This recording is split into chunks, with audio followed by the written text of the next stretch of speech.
What do you dream about? Home. What's that like? I don't know, but I know I need one. So, what are we doing? We're on a quest for cake. Well, let's get going then.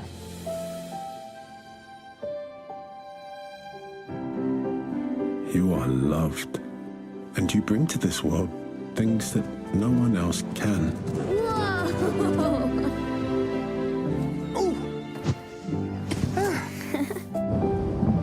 What's the bravest thing you've ever said? Help. Asking for help isn't giving up. It's refusing to give up.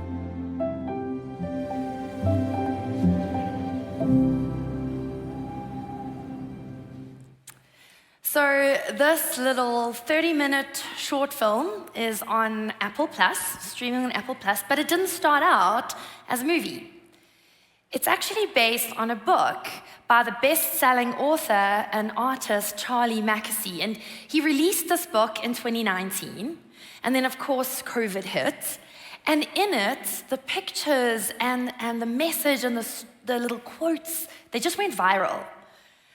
Maybe you came across some of Charlie Mackesy's work during that time, and the images that he created and the little quotes about warmth and friendship and kindness, they found us in a very dark time. And I think they met a need that a lot of us didn't even know we had. And so if you didn't see the memes, or maybe you didn't even know there was a book or a movie, let me tell you a little bit about it today. It is really beautiful. And as you could tell from the trailer, it's very calming and it's really moving. And it's got an incredible message. It actually won the Oscar for Best Animated Short Film in 2022. So what is it about? Well, the boy, the mole, the fox, and the horse are a group of friends and they are helping this young boy find a place to belong. He is searching for a home. And as you watch some of the scenes today, you'll see and you'll feel this gentle, calm, wise tone in the movie. And to be honest, it is a tone that is missing in our culture today. It feels like something that we need more of. Now, perhaps you are just joining us. Maybe you weren't here last week when we started the series, now streaming, and you're thinking like, am I in church? Have I wandered into a movie theater? Like, why are we talking about a film today? Well, 2 reasons. The first reason we're talking about this is because of something Jesus said. His disciples came to him and they asked him, why do you use parables? Why do you use stories when you talk to people? You see, Jesus knew 2,000 years ago what science shows us today, and that is that stories have this power to turn information into transformation. We tell stories because in scripture and in science, we see and that they show us that a good story has the power to not only impact or change how we think, our brains, but can actually change our behavior. Jesus knew this. The second reason that we're looking at this film today is actually answered by Charlie Mackesy himself. And he was asked, what is the movie about? This is what he said. All 4 characters represent different parts of the same person. The inquisitive boy, the mole who is enthusiastic but a bit greedy, talks a lot about cake. The fox who's been hurt, so he's withdrawn from life, slow to trust, but wants to be part of things. And the horse, who's the wisest but the deepest part of you, the soul. You see, often we see ourselves on the screens that we watch. We might see today a glimpse of our curiosity. The boy has so many questions. Maybe we see a little glimpse of our lostness, our potential, or maybe our pain. And perhaps today, we will find that the conversations we watch on the screen are actually mirroring a conversation God wants to have with your soul this morning. And so as you come in today, like after the hustle and bustle of a busy week, or maybe a lot to do this weekend, or maybe just a rushed morning, I wonder, how is your soul? What does your soul need today? And in fact, in the very opening scene of this movie is a question that you might ask yourself. What are you doing here?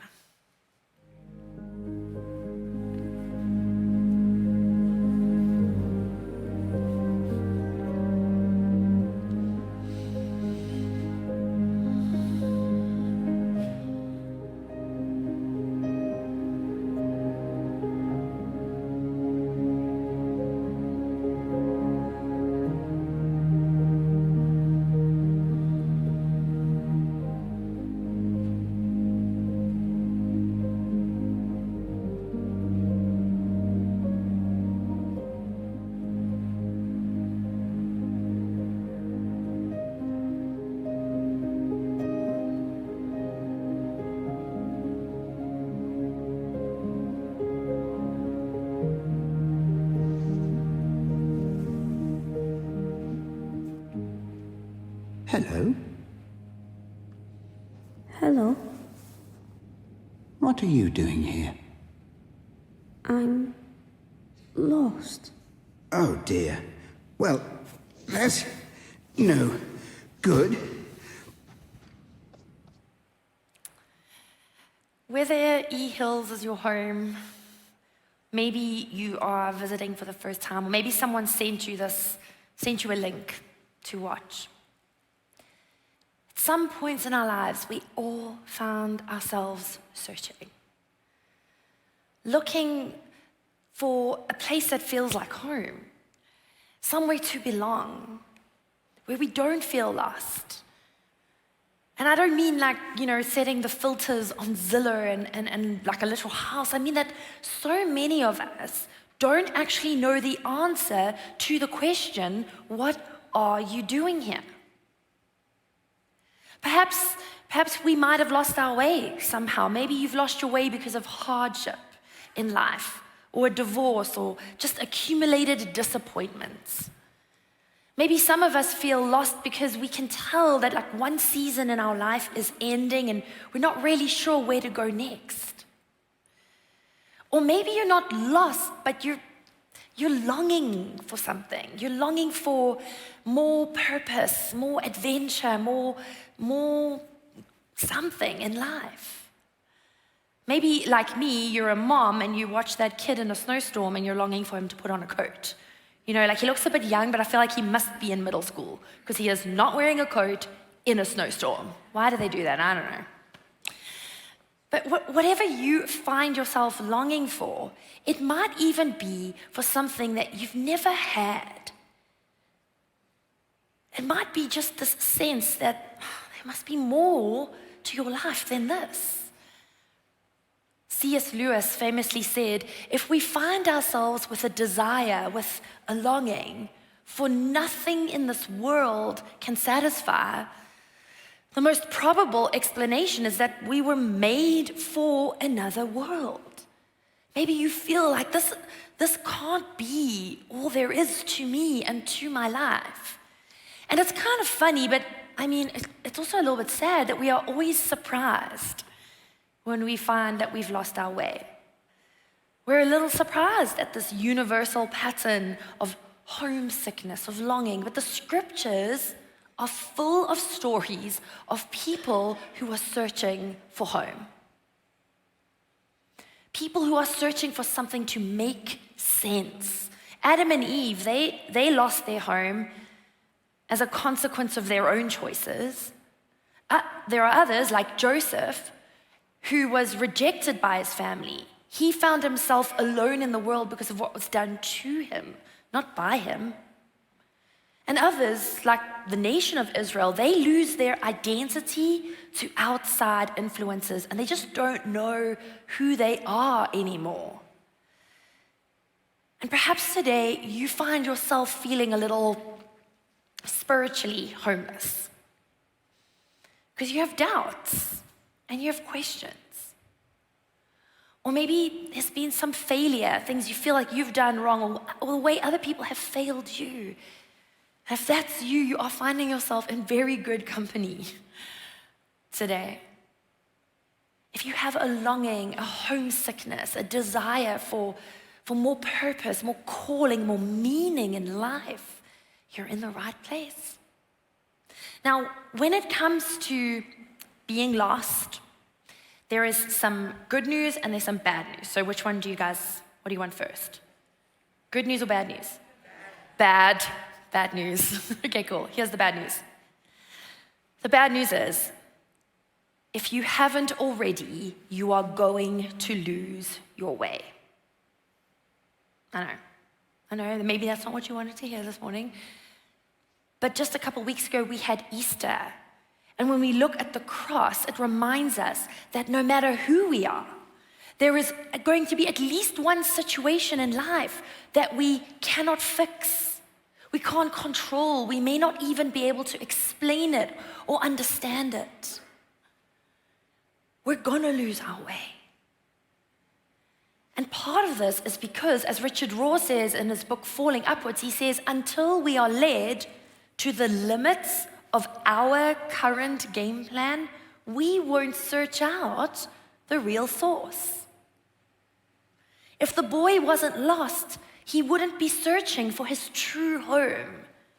Most of us, very sensibly and very safely, will only seek out the true source of life, our original homeland, if you will, when we are led to the limits of our plans.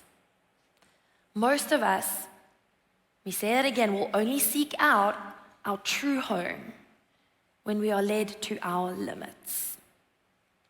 And maybe there is some part of your life right now where you feel like you have reached your limits. Like you are just running out of patience, of time, you're running on fumes, you're at the end of your rope. But I wonder if that isn't the start of some good news. Are you ready for some good news? Yes, we're all going to lose our way at some point in our life. But the good news is that if you are feeling homesick for peace of mind, homesick for a plan that just works, Jesus is very much in the business of finding those who are lost. Of himself, he says, for the Son of Man came. Like, I am here. The reason I'm here, Jesus says, is to seek out and save the lost. For while there are many accounts in Scripture of people who are wandering or exiled or homeless or lost, there are as many, if not more, stories of God pursuing and rescuing and finding and rehoming those very same people. Jesus was often asked, what is God like? What is God's kingdom like? And he would tell stories.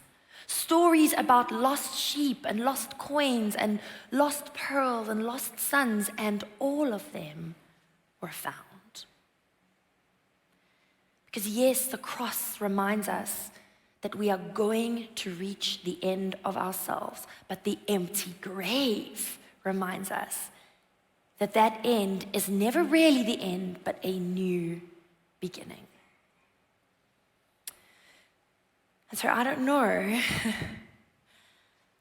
how your soul feels today, but if there is a longing or if there is some loss, that may very well be the thing that God is using to guide you home. In his book, Steppenwolf, Herman Hesse says, we have no one to guide us. Our only guide is our homesickness. And so could it be that loss that you're feeling, Could it be that longing, could it be that even that I don't really know what the way forward is exactly what you need to find your way home? So how do we pick up the conversation with God when our souls feel a little untethered, like they don't have a harbor right now, somewhere safe? What do we do when we're feeling like we're in the dark? Let's return to the movie and see what's happening. So the boy, he's met the mole, and the mole has said to him that he will help him find a home. The boy says he thinks that a home, he's not sure what it's like, but that it might be warm and kind and full of twinkly lights. And the mole just wants to know if there's going to be cake. Okay. But off they set to find his way home, and just before they go, night falls, and they realize that they're going to have to spend a night in the wild. What was that? Imagine how we'd be if we were less afraid. Most of the old moles I know wish they'd listened less to their fears and more to their dreams. What do you dream about? Home. Oh. What's that like? I don't know. I'm not sure. But I know I need one.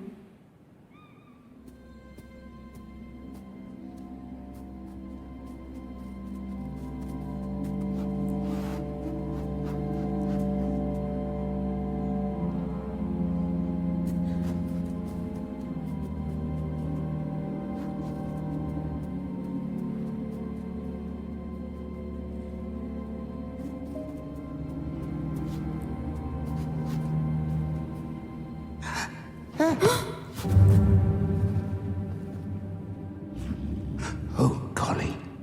He looks hungry. He does.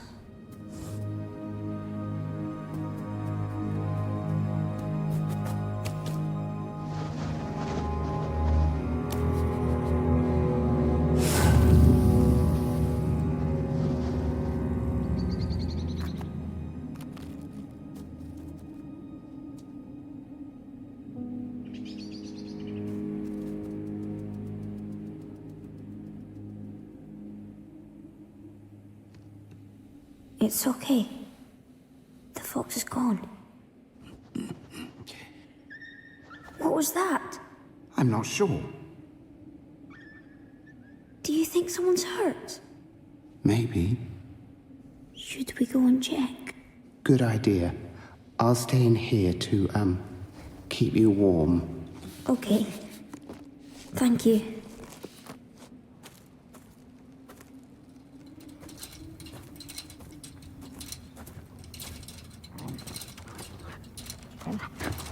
It's the fox. He's trapped.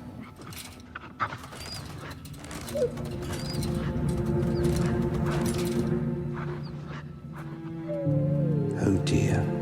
Please be careful. I'm not afraid. I'm not afraid. I am not afraid.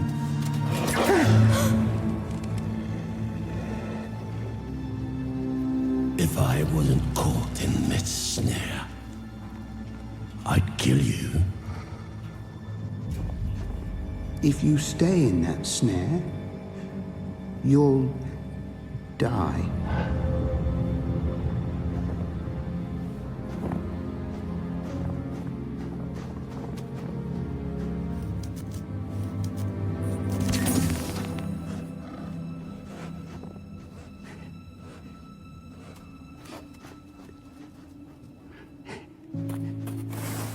You did so well.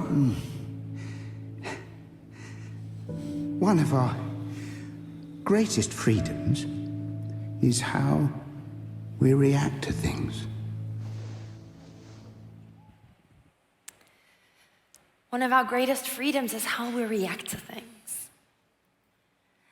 But so often when we have found ourselves in a season where we're not sure what's going to happen next, we find ourselves trapped in fear. Maybe it's fear for the future. Maybe it's hurt from the past, kind of nipping at our heels. How do we react when we've lost our way, when our souls feel like they're not sure what to do next?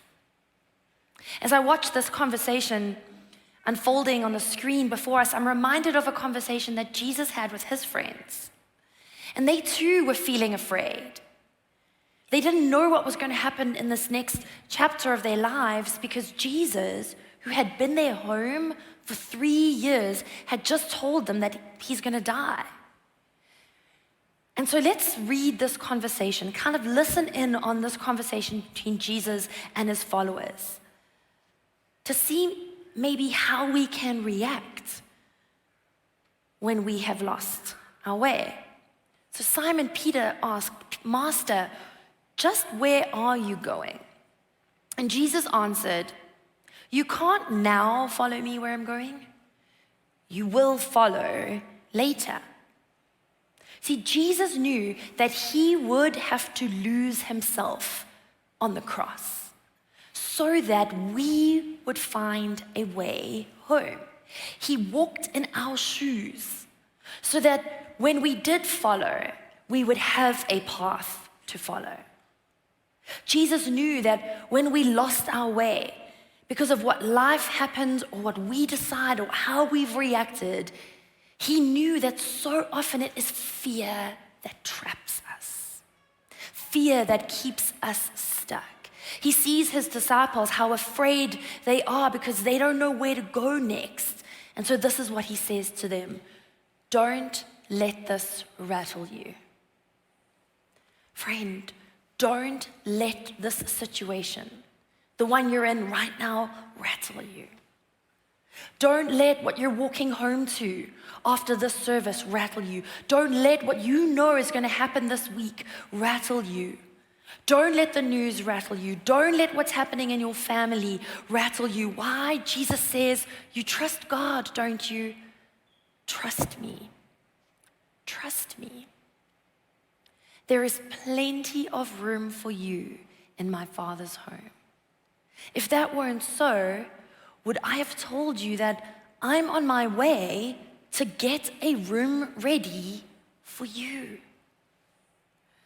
And if I'm on my way to get your room ready, I'll come back and get you so you can live where I live. And you already know the road I'm taking. See, right here, Jesus gives us guidance on how to react to the fear that we may have. Trust Jesus. Don't be afraid.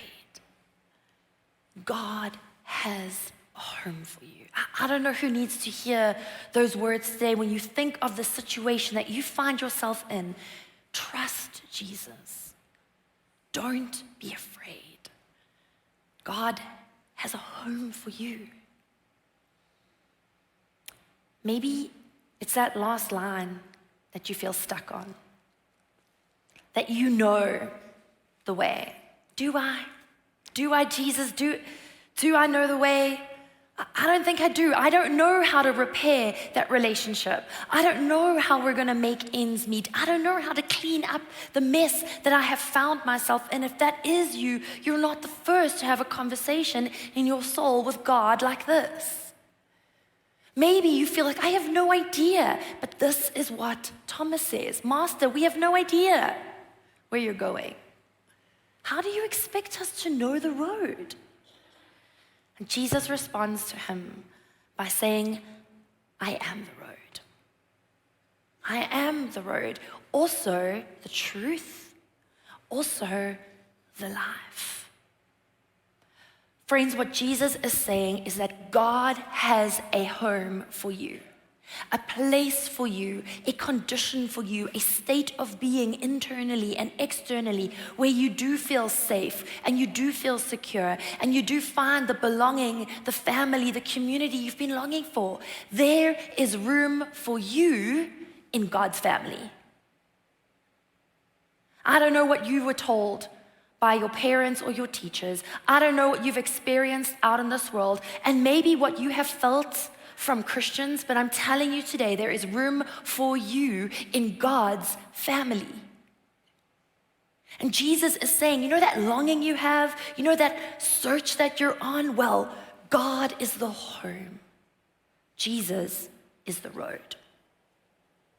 What does that mean? It means that home, your future, your relationships, your job, your finances, the place where they will be anchored and protected and safe and secure is in God, in God's provision, in God's goodness, in God's kindness. We've just sung about those things.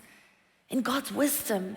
That's the home we're looking for, not a new boyfriend, not a new job, a new outfit, a new town, a bigger paycheck. God is the home you're looking for. And Jesus is how we see what God is like. But just like us, in this conversation, Jesus' followers have questions. Questions about that. Philip says, Master, show us. Show us the Father, and then we'll be content. I don't know about you, but I often feel like that's the conversation I'm having with God. God, just show me the plan, and I'll be content.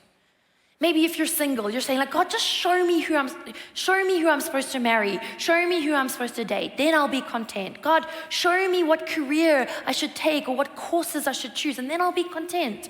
God, show me what the future holds, and then I'll be content. Philip, like so many of us, is still looking for home out there. He is looking for something that he is able to see with his physical eyes. He is looking for the information. But Jesus redirects Philip's attention away from the information, and he redirects it inwards. Jesus says, you have been with me all this time, Philip, and you still don't understand. He says, this is not about information. To see me is to see the Father. What Jesus is trying to help those of us who are looking and longing to understand is that the solution to being lost isn't knowing the destination, it's keeping our eyes on the guide. I'm going to say it again. The solution to being lost, the solution to insert your problem here, the solution to your finances, the solution to your relationship, the solution to your mental health, it's not knowing the destination. It's keeping your eyes on the guide. There might be someone in the room today, or maybe watching online, and you really want to know the way home. I want to say maybe it is time, maybe for the first time in your life, to seriously do this, to see Jesus, to focus on Jesus, not on self-help books or some religious mantra or another course or another podcast or another influencer. Jesus. He says to see me is to see that contentment you're looking for. Maybe open up the Bible and read the book of John. That's where all these conversations that we're exploring today are from. And just look for Jesus. Just focus on Jesus as you do that. Or maybe you're not searching, you're distracted. Perhaps you're like me, you've been a Christian for a very long time, but you have spiritual ADHD. Like, what, where, who, what, squirrel, what? Because you've become more focused on politics and, the news and that podcast and that preacher and this thing. And we're focused on finding information, not finding transformation. I don't know if you do this, but when I am afraid, or when I'm uncertain, I can really get stuck on what I know instead of who I know. But the solution to my problems, and I'd like to suggest some of yours, is not knowing more. It's not knowing the destination, it's keeping our eyes on the guide. So let's jump back into the film. And spoiler alert, if you have not seen it, I am going to give away some of that, but I'm not going to give away all of it. So we're going to skip the whole of the middle and go right to the end of the movie. And along the way, in their search for home, the friends have met the horse. The horse is wise. The horse is not lost. And the horse's calm and steady, loving presence shelters them through a storm. But the boy is still looking for home. And he's starting to get weary. And he's starting to feel like he's not sure if he can do this anymore. And so we find the boy maybe in a place where your soul might be, because he is starting to feel like giving up.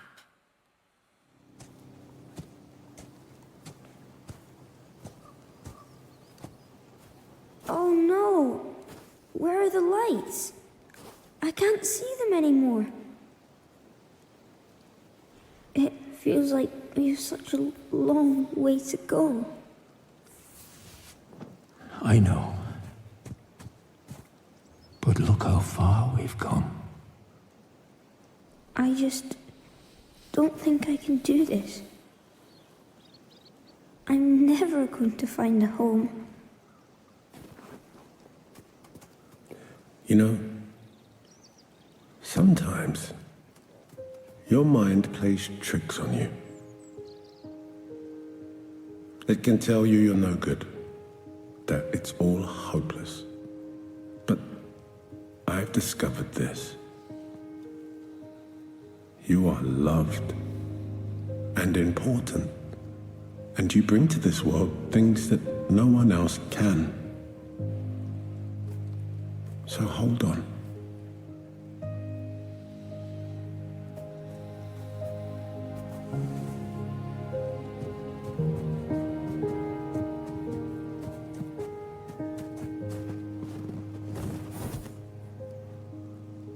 Are you all right?